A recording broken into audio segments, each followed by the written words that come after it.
Hello అండి, అందరికీ నమస్కారం. ఈరోజు మనం వాంగీబాత్ రైస్ ఎలా తయారు చేసుకోవాలో చూసేద్దాం.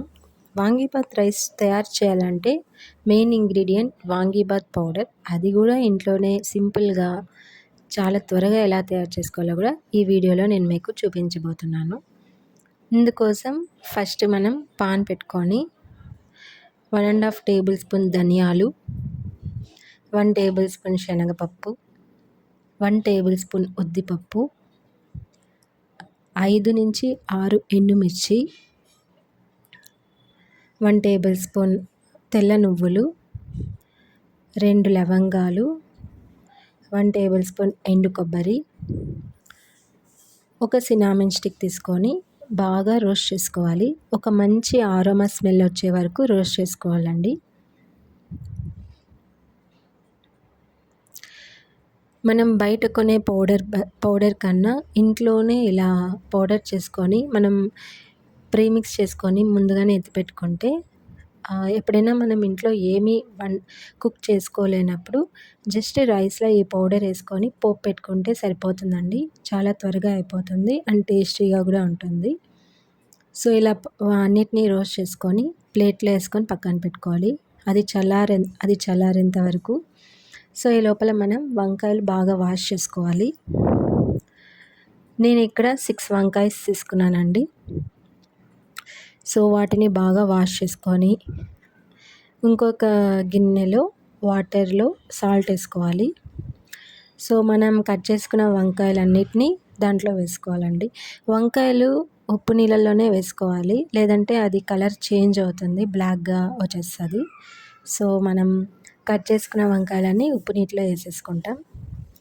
వంకాయలు అనేది మన ఇష్టం అండి, సన్నగా అయినా కట్ చేసుకోవచ్చు నేను చూపించిన విధంగా, లేదు అంటే కొంచెం పొడుగ్గా సన్నగా కూడా కట్ చేసుకోవచ్చు. సో అది మన ఇష్టం, మనం ఎలా తింటామో అలా కట్ చేసుకోవచ్చు.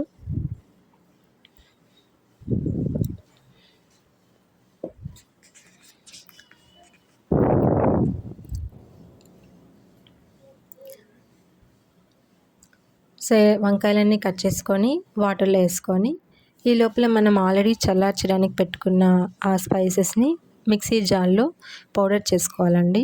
చాలా స్మూత్గా పౌడర్ చేసుకోవాలి. అండ్ నెక్స్ట్ ఇప్పుడు ఒక కడాయి పెట్టుకొని 2.5 టేబుల్ స్పూన్ ఆయిల్ వేసుకున్నాను. ఆయిల్లో ఫస్ట్ మనం పోపు పెట్టుకోవాలి. గ్రీన్ చిల్లీ పచ్చిమిర్చి అనేది ఆప్షనల్ అండి. కొంచెం స్పైస్ ఎక్కువ కావాలంటే మీరు యాడ్ చేసుకోవచ్చు, లేదంటే స్కిప్ చేసుకోవచ్చు. సో ఇక్కడ నేను పచ్చిమిర్చి, ఆవాలు, జీలకర్ర, కొద్దిగా శనగపప్పు, ఇంగువ వీటన్నిటిని వేసుకున్నాను.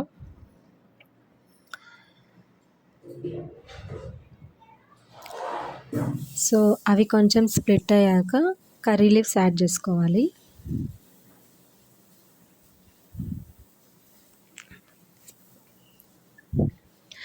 ఏ వంటకంకైనా పోపు అనేది చాలా ఇంపార్టెంట్ అండి. పోపు కనుక మనం బాగా వేసామంటే టేస్ట్ మారిపోతుంది.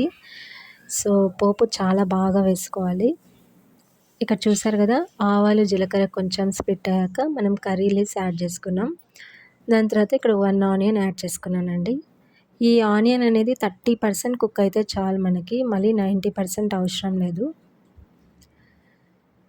సో ఆనియన్ ఒక 30% కుక్ అయినాక, అదే రోస్ట్ అయ్యాక మనం వంకాయలు యాడ్ చేసుకోవాలి. సో వంకాయలన్నిటిని యాడ్ చేసేసుకొని ఆ మిశ్రమాన్ని అన్నిటిని ఒకసారి కలుపుకోవాలి.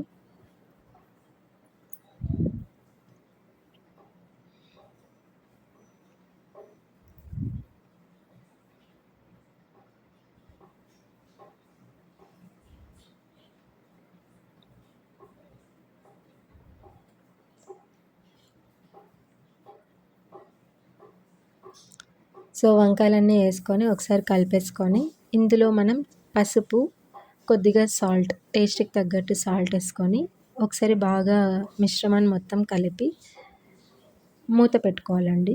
వంకాయలు అనేది చాలా సాఫ్ట్గా కుక్ అవ్వాలండి, చాలా మెత్తగా ఉండాలి, అంతవరకు మనం కుక్ చేసుకోవాలి వంకాయల్ని. దీన్ని మీడియం టు లో ఫ్లేమ్లో పెట్టుకుంటే చాలు, హై ఫ్లేమ్లో అవసరం లేదు. సో అట్లా ప్రతి ఒక్క 5 మినిట్స్కి ఒకసారి బాగా కలుపుతూ చూస్తూ ఉండాలి వంకాయలు సాఫ్ట్గా అయినాయా లేదా అని.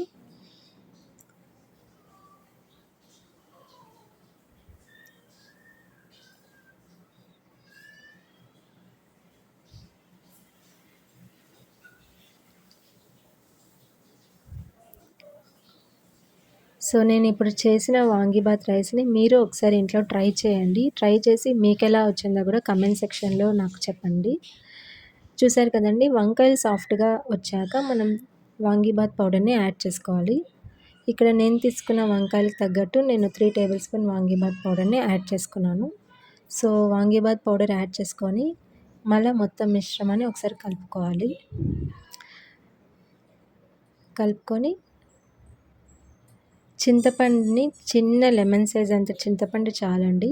సో వాటిలో ఉన్న గుజ్జంతా మనం దాంట్లో యాడ్ చేసుకోవాలి, పల్ప్. సో యాడ్ చేసుకొని మరొకసారి మొత్తం మిశ్రమాన్ని కలుపుకోవాలి. నేను ఇక్కడ జస్ట్ ఫ్లేవర్ కోసం హాఫ్ టీ స్పూన్ బెల్లం యాడ్ చేశాను. సో బెల్లం యాడ్ చేసుకొని లాస్ట్లో కొత్తిమీరతో గార్నిష్ చేసుకోవాలండి. అంతే అండి, చాలా టేస్టీగా ఉండే వాంగీబాత్ రెడీ అయిపోయింది. ఇందులో మనం ఆల్రెడీ కుక్ చేసుకున్న రైస్ని మిక్స్ చేసుకుంటే చాలా టేస్టీగా ఉంటుంది. మంచి అరోమాతో చాలా టేస్టీగా త్వరగా అయిపోయే వాంగీబాత్ రైస్ రెడీ అయిపోయినట్లే. నా వీడియోస్ మీకు నచ్చినట్లయితే లైక్ చేయండి, షేర్ చేయండి, కమెంట్ చేయండి అండ్ సబ్స్క్రైబ్ కూడా చేయండి.